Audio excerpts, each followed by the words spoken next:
तो last episode में हम लोगों ने एक नए लड़के को देखा था जिसका नाम बाइली था।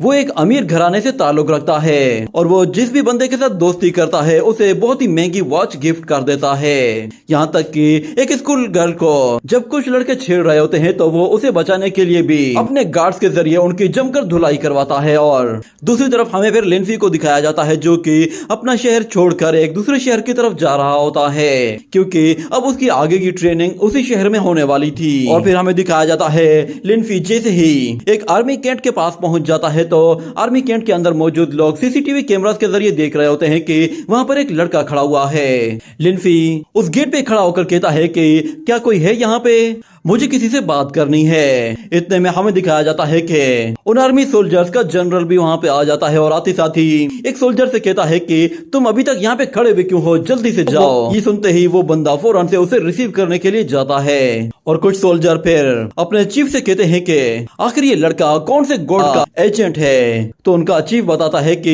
ये किंग ऑफ एंजल माइकल का डिसेंडेंट है। तो एक बंदा कहता है कि ये माइकल का डिसेंडेंट है तो ये इतना सिंपल क्यों दिख रहा है। तो चीफ कहता है कि ये ऐसा ही दिखता है, मुझे लगता है कि ये लड़का बहुत ही ज्यादा काम का है, इसके अंदर एक खास स्पिरिट मौजूद है। और दूसरी तरफ वो सोल्जर फिर लिंफी को उस गेट से एंटर करवाने के बाद उससे कहता है कि तुम्हें मिलाकर टोटल यहाँ पर 239 न्यू मेंबर्स आए हैं जो कि तुम्हारे साथ इस कैंप को ज्वाइन करेंगे। ये सुनकर लिंफी कहता है कि 239 ये तो बहुत ज्यादा है, मुझे लगा कि शायद नाइट वॉच से सिर्फ कुछ ही लोग आए होंगे। मगर वो सोल्जर उसे बताता है कि तुम्हें ये बात किसने कही कि इस कैंप में जो भी बंदा ट्रेनिंग करने के लिए आता है वो नाइट वॉच से बिलोंग करता है। यहाँ पे कोई भी बंदा ट्रेनिंग के लिए आ सकता है, बस उसके अंदर हिम्मत होनी चाहिए। और तुम ये बिल्कुल भी मत सोच लेना कि ये कैंप कोई मामूली कैंप है, यहाँ पे तुम्हें हर तरह की फैसिलिटी प्रोवाइड की जाएगी। और हाँ, यहाँ पे बहुत ही ज्यादा धमाके भी होते हैं, इसलिए तुम्हें थोड़ा सा संभल कर रहना होगा। और वहीं पे ही हमें कुछ लोगों को आपस में लड़ते हुए दिखाया जाता है, वो लोग आपस में ट्रेनिंग कर रहे थे। और वो सोल्जर बताता है कि तुम एक एंजल के एजेंट हो, इसलिए सब लोग तुम्हारे बारे में जानने की कोशिश करेंगे। तो लिंफी उसे कहता है कि क्या मुझसे पहले भी यहाँ पे किसी गॉड एजेंट ने ट्रेनिंग के लिए एडमिशन लिया है। तो वो सोल्जर बताता है कि हाँ, यहाँ पे पहले से ही कुछ गॉड एजेंट्स मौजूद हैं जो कि मास्क टीम कहलाते हैं, वो बहुत ही ज्यादा मिस्टीरियस हैं। ये सुनकर लिंफी कहता है कि क्या मतलब है वो मिस्टीरियस हैं। तो सोल्जर उसे बताता है कि तुम्हें बहुत जल्द पता चल जाएगा। वो उसे अपने ट्रेनिंग बेस में लाकर खड़ा कर देता है और कहता है कि लिंफी वेलकम, आज से तुम इसी ट्रेनिंग बेस में ट्रेनिंग करोगे, तुम्हारा अगला पूरा साल यहाँ पे ही गुजरने वाला है। मुझे पूरा यकीन है कि ये साल तुम्हारा यादगार साल होगा। और फिर अगले सीन में हमें दिखाया जाता है कि लिंफी अपने रूम की तरफ जा रहा होता है कि इतने में अचानक उसे कुछ आवाजें सुनाई देती हैं। एक बंदा अंदर से एक लड़की से कह रहा होता है कि सुनो, मैं तुम्हारे इस रूम पर कब्जा कर रहा हूँ, इसीलिए अपना सामान उठाओ और यहाँ से चलते बनो। ये सुनते ही लिंफी को बहुत गुस्सा आता है और वो कहता है कि ये लोग कभी भी नहीं सुधरेंगे।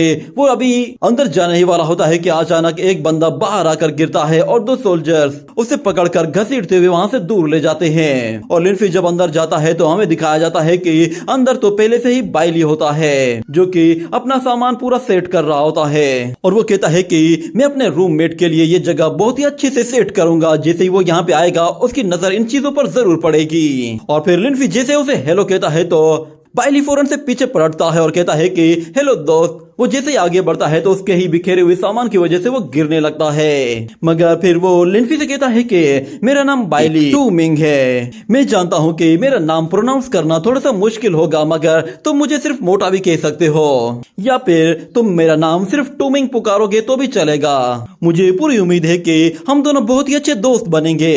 ये कहकर वो उसकी तरफ दोस्ती का हाथ आगे बढ़ाता है और कहता है कि हेलो दोस्त, मेरा नाम बाइली है। तो लिंफी उससे हाथ मिलाता है और उसे उसके हाथ में एक रोलेक्स की घड़ी दिखाई देती है। और फिर लिंफी उसे अपना नाम बताता है, जिस पर बाइली कहता है कि अरे वाह, हम दोनों दोस्त बन गए।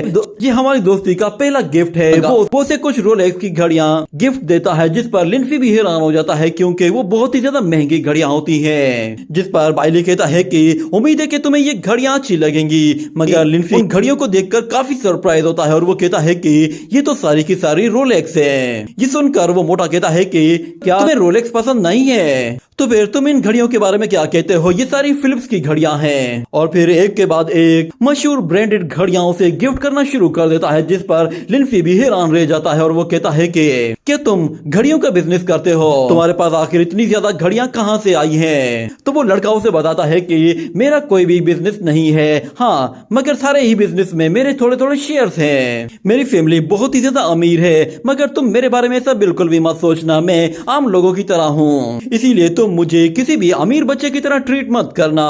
मगर इतने में अचानक उन लोगों को आवाज सुनाई देती है जो कि उनके ट्रेनिंग मास्टर की होती है, और वो सब लोगों से चिल्लाते हुए कहता है कि सब लोग फौरन से अपनी मिलिट्री यूनिफॉर्म पहनकर फौरन से इस ग्राउंड में आ जाओ। अगर तुम लोगों ने जरा भी देर की तो फिर तुम लोग देख लेना कि मैं तुम्हारा क्या हशर करता हूँ। ये सुनते ही वो सारे के सारे जूनियर्स फौरन से उस ट्रेनिंग ग्राउंड में पहुंच जाते हैं, और उनके साथ लिंसी भी एक लाइन में लगा हुआ होता है। जिसके बाद वहाँ पर इंस्ट्रक्टर युआन आ जाता है और उन सब लोगों को देखते हुए उनसे कहता है कि हेलो एवरीवन, मेरा नाम इंस्ट्रक्टर युआन है और मैं इस कैंप का चीफ हूँ, और मैं तुम लोगों को एक बात बहुत ही अच्छे तरीके से बता देना चाहता हूँ। तुम लोग चाहे किसी भी फैमिली बैकग्राउंड से क्यों ना हो, चाहे तुम्हारी आइडेंटिटी कुछ भी हो, मगर क्योंकि अब तुम सब लोग इस एक मैदान के अंदर खड़े हो गए हो, तो फिर अब तुम सब लोग बिल्कुल एक जैसे हो, और अब तुम्हारे पास सिर्फ और सिर्फ एक ही आइडेंटिटी है, और तुम्हारी आइडेंटिटी है जूनियर सोल्जर्स की। तुम सब लोग बिल्कुल नए हो, मगर जरा रुको, तुम लोग नए तो हो मगर तुम लोग जूनियर सोल्जर्स कहलाने के लायक नहीं हो। तुम लोग बिल्कुल अनाड़ी हो, बिल्कुल बेकार लोग जो कि किसी काम के ना हो। यूँ समझ लो कि तुम लोग बिल्कुल कचरा हो। ये बात वहाँ पे खड़े हुए एक बंदे को बिल्कुल भी पसंद नहीं आती और वो कहता है कि चीफ, मैं तुम्हारी बात से एग्री नहीं करता। ये सुनकर सब लोग बिल्कुल हैरान हो जाते हैं और सबके सब उसकी तरफ देखने लगते हैं, और दूसरी तरफ चीफ को भी उस पर काफी गुस्सा आता है, और वो उस सोल्जर से कहता है कि मुझे अपना नाम बताओ। तो वो लड़का अपना नाम बताता है कि मेरा नाम शेन किंग जू है, जिस पर चीफ कहता है कि ठीक है, तो इसके अलावा क्या किसी और को भी लगता है कि मैं गलत कह रहा हूँ? तो वहाँ पे एक के बाद एक सोल्जर उसकी हिमायत करना शुरू कर देते हैं, और सब लोग उसके साथ मिलकर कहते हैं कि चीफ, आप हमारे बारे में गलत कह रहे हैं, हम आपकी स्टेटमेंट को बिल्कुल भी एक्सेप्ट नहीं करते। तो दूसरी तरफ फिर वो मोटा लिंसी से कहता है कि क्या तुम इन सब से कन्विंस हो? तो लिंसी कहता है कि तुम घबराओ मत, मैं तुम्हारी मदद करूंगा। तो फिर बाइली भी कहता है कि ठीक है, तो फिर मैं भी तुम्हारी मदद करूंगा। और इस तरह फिर चीफ कहता है कि अच्छा, तो फिर तुम लोग इस बात से एग्री नहीं करते। वो वायरलेस डिवाइस पर कहता है कि ठीक है, तो नीचे आ जाओ। ये कहने की ही देर थी कि वो सब लोग देखते हैं कि आसमान में बादल एक जगह इकट्ठा होना शुरू हो गए हैं, जिस पर वो सब लोग हैरान हो जाते हैं कि लगता है कि शायद ऊपर से कोई चीज आ रही है। और हमें दिखाया जाता है कुछ वॉरियर्स को जो कि आसमान से सीधा नीचे की तरफ आ रहे होते हैं। उन सब ने मास्क पहना हुआ होता है, और उन सब के पास भी गॉड पावर्स होती हैं, और वो पांचों के पांचों जैसे ही जमीन पर आकर गिरते हैं तो उनसे बहुत ही पावरफुल एनर्जी रिलीज होती है, जिसकी वजह से बहुत सारे सोल्जर्स दूर जा गिरते हैं। और लिंसी देखता है कि वो पांचों के पांचों हवा में उड़ रहे हैं। मट्टी जैसे ही छट जाती है तो वो पांचों के पांचों उनके सामने आकर खड़े हो जाते हैं, मगर उनमें से एक नीचे गिर जाता है क्योंकि उसे ऊंचाई से डर लगता था, और इसी वजह से वहाँ पे खड़े हुए सारे ही लोग उसका मजाक उड़ाने लगते हैं। और फिर वहाँ पर एक अनाउंसमेंट होती है और उन लोगों को बताया जाता है कि तुम लोगों के सामने जो टीम खड़ी हुई है इसे मास्क टीम कहते हैं। ये सब के सब लोग अपने लेवल को सप्रेस करके फर्स्ट लेवल तक लेकर आएंगे, और तुम सब लोग चाहे कुछ भी करके कोई भी रास्ता यूज करके इनका मास्क उतारने की कोशिश करो। अगर तुम लोगों ने इनमें से एक का भी मास्क उतार दिया तो फिर डायरेक्टली तुम्हें सीनियर लेवल में डाल दिया जाएगा, और अगर तुम इन्हें हरा नहीं पाए तो फिर तुम आगे से कभी भी हमारी बात से डिसएग्री नहीं करोगे और हमेशा हर बात को मानोगे। क्या तुम लोगों को ये बात समझ में आ गई? तो वो सारे कहते हैं कि ये मास्क वॉरियर बहुत ही ज्यादा अजीब से है, हम लोगों ने इस तरह के मास्क वॉरियर्स के बारे में कभी भी नहीं सुना, हम लोग तो सिर्फ मास्क राइडर्स के बारे में जानते हैं। मगर कुछ लोग कहते हैं कि क्या ये लोग वाकई में पावरफुल है, मगर कुछ लोग उनको डायरेक्टली धमकियां दे रहे होते हैं और कहते हैं कि जैसे ही कंपटीशन शुरू होगा मैं तुम्हारी हड्डी तोड़ दूंगा।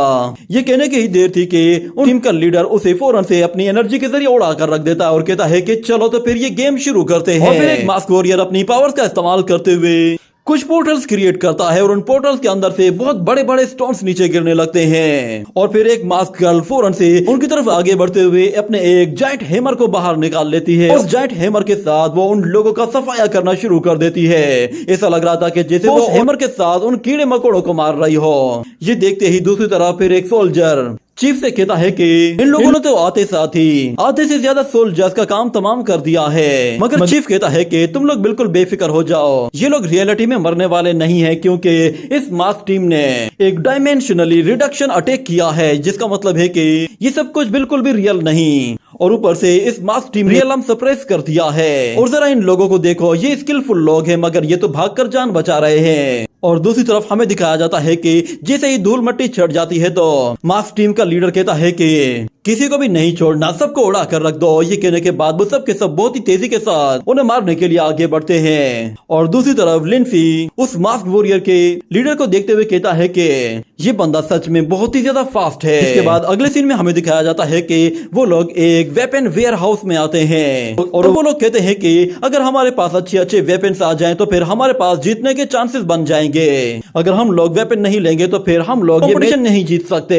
इतना कहने के बाद अचानक फिर वहाँ पर एक और लड़की की एंट्री होती है, जो कि दिखने में काफी खूबसूरत होती है और वो उस मोटे को बिल्कुल अपने ही जैसी दिख रही होती है, जिसकी वजह से वो उसकी खूबसूरती का दीवाना हो जाता है। मगर वो लड़की फौरन से अपने बालों को एक हेयर बैंड के साथ बांधकर उन लोगों से कहती है कि दूर हट जाओ।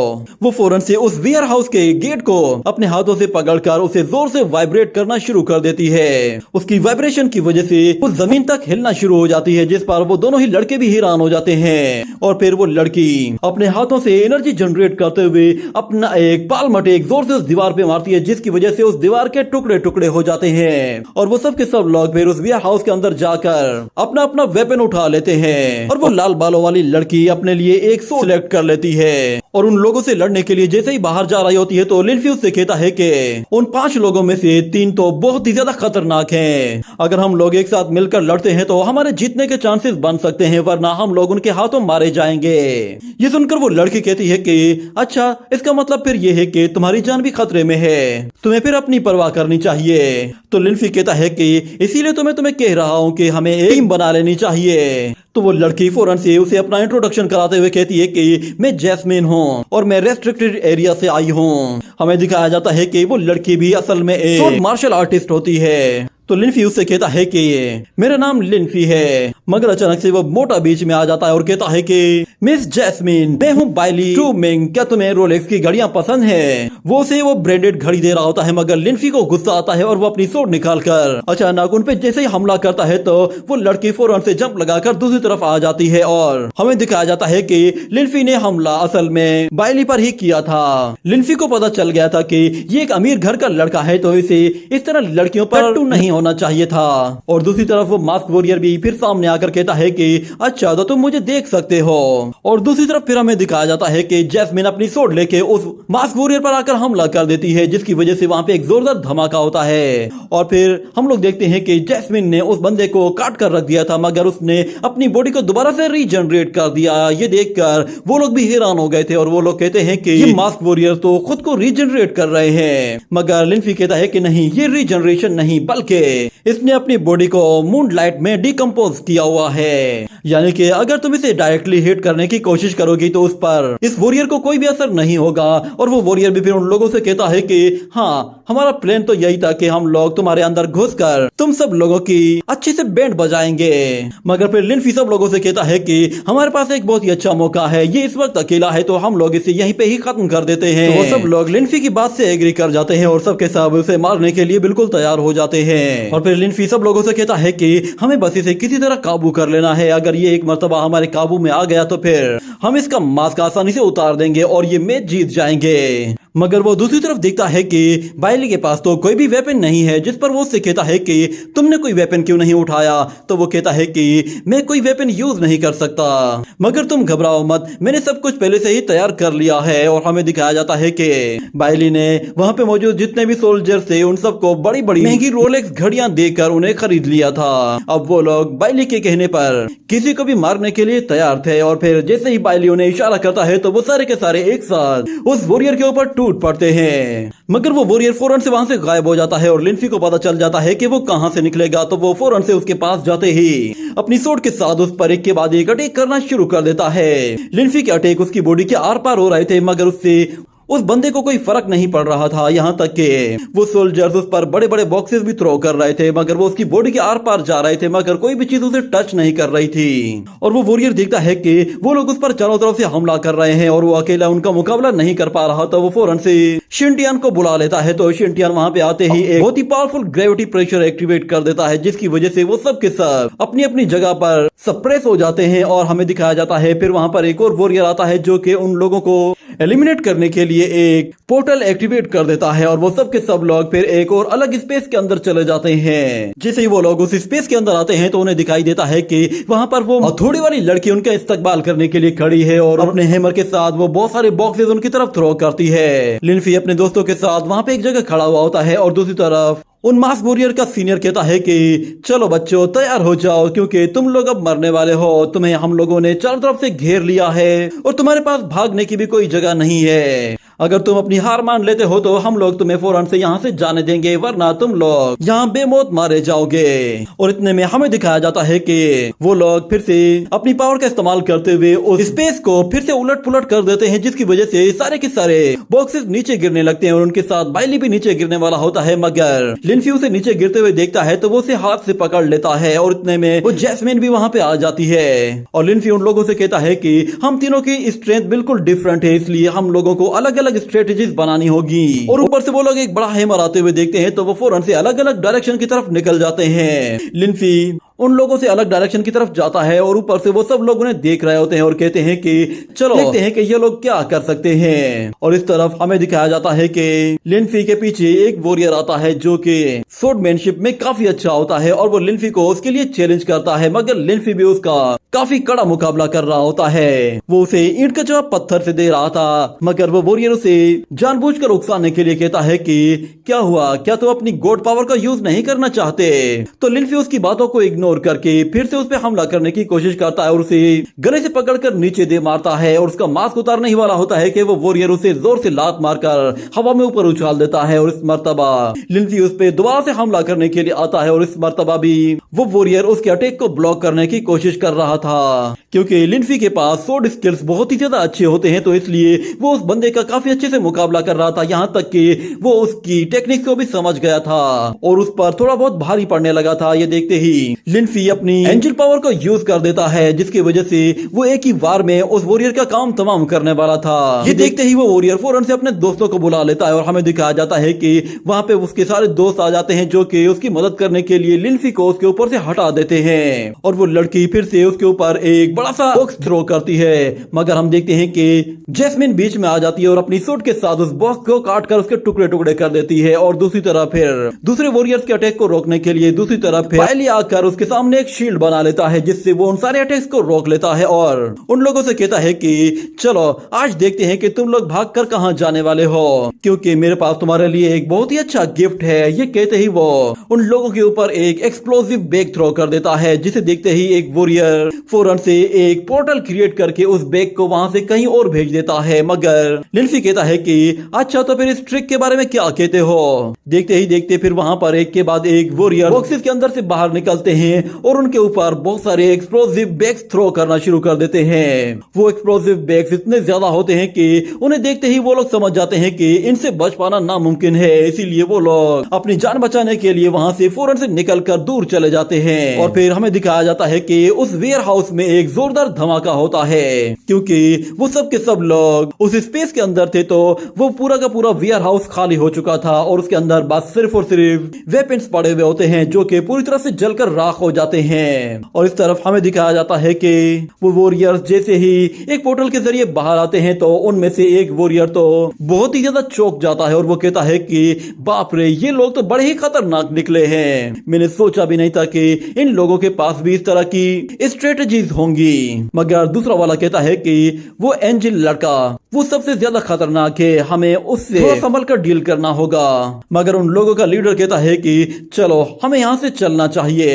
ये कहते ही वो लोग फिर बाकी पार्टिसिपेंट की तरफ चले जाते हैं। और दूसरी तरफ फिर हम लोग बाइली को देखते हैं जो कि ऊपर से उन्हें देख रहा था। वो लोग जैसे ही जाते हैं तो बाइली कहता है कि हम लोगों ने इन्हें यहाँ से दूर भगा ही दिया है। मगर लिनफी उन लोगों से कहता है कि कहानी अभी खत्म नहीं हुई। तो वो लड़की लिनफी से कहती है कि अब हमें आगे क्या करना है। तो लिनफी उन लोगों से कहता है कि मैं जानता हूँ ये लोग कहाँ जा रहे हैं। ये लोग फिलहाल दूसरी बिल्डिंग्स की तरफ जाएंगे जहाँ पे बाकी सोल्जर्स छुपे हुए हैं। ये उन्हें जाकर पहले एलिमिनेट करेंगे और मुझे पूरा यकीन है कि जो जो लोग बच गए हैं वो सेम टू सेम हमारे ही जैसे हैं, क्योंकि उन लोगों ने भी छोटे छोटे ग्रुप्स बना लिए होंगे और उन लोगों ने कोई ऐसी लोकेशन देख ली होगी कि जिसमें वो लोग इनके साथ बहुत ही अच्छे से मुकाबला कर सकते हैं। यहाँ पर बहुत सारे ट्रेनिंग कैंप्स और बिल्डिंग्स मौजूद हैं। मुझे पूरा यकीन है कि वो सब लोग किसी न किसी बिल्डिंग के अंदर छुपे हुए हैं और उन बिल्डिंग्स में कुछ पॉइंट ऐसे हैं जहाँ पे इन मास्क वॉरियर्स का जाना भी बहुत ज्यादा मुश्किल हो सकता है, पर वहाँ पर उन लोगों की बहुत ही खतरनाक बैटल हो सकती है। हमें बस अब चुपचाप एक जगह बैठकर उनका इंतजार करना है। जैसे ही हमें मौका मिलेगा हम लोग उनके मास्क उतारने की कोशिश करेंगे। इतने में एक वॉरियर भागते हुए साओ युन से कहता है कि तुम कहाँ हो। जैसे ही उसे साओ युन दिखाई देता है तो वो कहता है कि मास्क वॉरियर हमारी तरफ आ रहे हैं, जल्दी करो, कोई जगह ढूंढो और जाकर छुप जाओ, हम बाकियों को संभाल लेंगे, मगर तुम्हें छुपने के लिए कोई जगह ढूंढनी होगी। क्या तुम वाकई में एलिमिनेट होना चाहते हो? तो साओ युन कहता है कि हाँ, मुझे यहाँ से जाना है। इतने में फिर हमें कुछ फायरिंग की आवाज सुनाई देती है जिस पर वो लोग भी डर जाते हैं और बाहर दिखाई देता है कि एक मास्क वॉरियर अंदर घुस आया था और वो इनविजिबल फॉर्म में उन लोगों पर हमला करने की कोशिश कर रहा था, जिसकी वजह से वो सब के सब लोग उस मास्क वॉरियर को देख नहीं पा रहे थे, ना ही उस पर हमला कर पा रहे थे। और वो मास्क वॉरियर फिर बहुत ही आसानी के साथ उन सब लोगों को एक एक करके एलिमिनेट करना शुरू कर देता है। जिसके बाद एक वॉरियर कहता है कि सब लोग होशियार हो जाओ, ये लोग इनविजिबल फॉर्म यूज कर रहे हैं। एक वॉरियर तो फिर अंधाधुंध फायरिंग शुरू कर देता है और दूसरी तरफ फिर उन लोगों का लीडर जिसका नाम किंग जुओ था वो एक बबल गम निकालकर उसे चबाना शुरू कर देता है। फिर उस वॉरियर से कहता है कि मैंने सोचा नहीं था कि तुम उन पांचों में से यहाँ पे पहले आओगे। वो इनविजिबल वॉरियर जैसे ही उन लोगों को मारना शुरू करता है तो वो लड़का च्युइंगम के जरिए एक बबल क्रिएट करके उसे उस एरिया के अंदर पूरी तरह से फैला देता है। ये देखकर वो मास्क वॉरियर भी हैरान हो जाता है और कहता है कि ये क्या यूज कर रहा है, मगर देखते ही देखते अचानक वहाँ पे पड़े हुए सोल्जर्स का दम घुटना शुरू हो जाता है और किंग जुओ से कहता है कि मैं जानता हूँ कि तुम मेरी आवाज सुन सकते हो, मगर तुम्हें एक बात गौर से सुन लेनी चाहिए। मैं अल्ट्रा हाई फोरबिडन एरिया से आया हूँ और मैंने यहाँ पे एक बहुत बड़ा वैक्यूम क्रिएट कर दिया है, जिसकी वजह से यहाँ से 10 मीटर दूर तक जो भी शख्स यहाँ पे मौजूद होगा उसका दम घुटना शुरू हो जाएगा, मगर जो भी इस वैक्यूम के जोन में आएगा वो इतना जल्दी नहीं मरेगा। शुरू में तो कुछ सेकंड्स के लिए उनका दम घुटने लगेगा, मगर उनके ब्लड में मौजूद माइक्रो बबल्स उनकी बॉडी में एक्सपेंड होना बंद हो जाएंगे, जिसका मतलब ये है कि फिर आहिस्ता आहिस्ता उनके ब्लड के अंदर भी ब्लॉकेज आने लगेंगी, जिसकी वजह से उनकी इंटरनल ब्लीडिंग होना शुरू हो जाएगी। ये कहने के बाद वो उस वॉरियर का हाथ पकड़कर उसके अटैक को वहीं पे ही रोक देता है और उससे कहता है कि मैं जानता हूँ कि तुम्हारा लेवल बहुत ही हाई है, मगर जरा इन लोगों की तरफ देखो, ये लोग तुम्हारी आंखों के सामने मर रहे हैं और मैं जानता हूँ कि ये लोग ज्यादा देर तक यहाँ पे सरवाइव करने वाले नहीं हैं। क्या तुम मुझे मारना चाहते हो या फिर इन लोगों को बचाना चाहते हो? ये सुनकर वो मास्क वॉरियर कहता है कि तुम एक दरिंदे हो, तुम अपने ही वॉरियर्स के साथ ऐसा कैसे कर सकते हो? ये सुनकर किंग जुओ से कहता है कि अपना मास्क उतार दो, क्योंकि तुम्हारे पास सिर्फ और सिर्फ 5 सेकंड हैं, या तो तुम मुझे मार दो या फिर तुम इन्हें मरने दो। ये कहते हुए वो फौरन से काउंटिंग शुरू करता है। ये देखकर वो मास्क वॉरियर भी परेशान हो जाता है और वो अपना मास्क उतारने के लिए अपना हाथ आगे बढ़ाता है और दूसरी तरफ किंग जुओ काउंटिंग कर रहा होता है। और अभी वो जैसे ही 3 तक काउंट करता है तो अचानक से वहाँ पर एक लड़की आ जाती है जो कि अपने हैमर के जरिए उस बबल को तोड़ देती है और किंग जुओ फौरन से खिड़की से कूदकर नीचे चला जाता है और सब लोगों से कहता है कि चलो अब ड्रामा बंद करो। ये कहने की देर थी कि वो सारे के सारे लोग जिनका दम घुट रहा था वो सारे के सारे नॉर्मल हो जाते हैं और इस तरफ वो मास्क वॉरियर भी हैरान हो जाता है और वो कहता है कि ये क्या, तुम लोगों ने मुझे बेवकूफ बनाया। वो गुस्से में आकर किंग जुओ पर हमला करने के लिए जाता है, मगर किंग जुओ उस पर एक और बबल थ्रो कर देता है जो कि उसे डायरेक्ट जाकर हिट करता है। और फिर अगले सीन में हमें दोबारा से नाइट वॉच के कैप्टन को दिखाया जाता है। वो किसी से फोन पे बात कर रहा होता है और कहता है कि इस मर्तबा हमें उस इविल चर्च के कुछ लोग मिले हैं। तो उसे सामने वाला बंदा कहता है कि अब उनकी क्या सिचुएशन है। तो कैप्टन कहता है कि हम लोग अभी भी उनसे तफ्तीश कर रहे हैं और हमें दिखाया जाता है दूसरी तरफ होंग जी को, जो के उस इविल चर्च वाले मास्क वॉरियर की जमकर धुलाई कर रही होती है और मार मार कर उसकी हालत खराब कर देती है, यहाँ तक कि उसके चेहरे से उसका मास्क भी नीचे गिर जाता है। और इसी के साथ ही ये एपिसोड भी यहीं पे ही एंड हो जाता है।